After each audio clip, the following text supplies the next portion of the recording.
আসসালামু আলাইকুম। Kanak শরাফি cooking channel থেকে আপনাদের সবাইকে স্বাগতম। এমন গরম গরম সিঙ্গারা যদি বিকেলে বাসায় কেউ নাস্তা রেডি করে দেয় সামনে, তাহলে তো আর কোনো কথাই নেই। এত মজার সিঙ্গারা আসলে স্বাস্থ্যসম্মত, বাসায় আমরা যেটাই খাবো সেটাই স্বাস্থ্যসম্মত। তো খাবার সেটা যদি আমরা বাসায় নিজেরা তৈরি করে খেতে পারি, সেটাই হয়েছে সবচেয়েতে ভালো।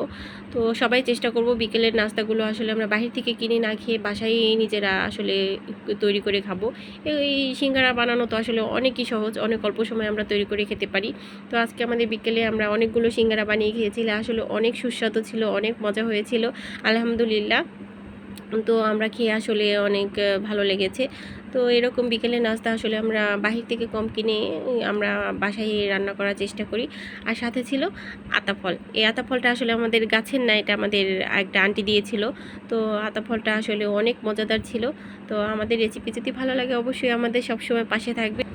আমার রেসিপি যদি ভালো লাগে তাহলে অবশ্যই আমাকে লাইক কমেন্ট শেয়ার দিয়ে দিবেন। আর আপনাদের যদি ফেভারিট হয় কিংবা সিঙ্গারা অনেক পছন্দ হয় এভাবে বাসায় তৈরি করা, অবশ্যই আমাকে কমেন্টে জানাবেন। আর আমার জন্য দোয়া করবেন, আমি জানি নতুন নতুন ভিডিও নিয়ে আপনাদের সামনে হাজির হতে পারি। আল্লাহ হাফিজ।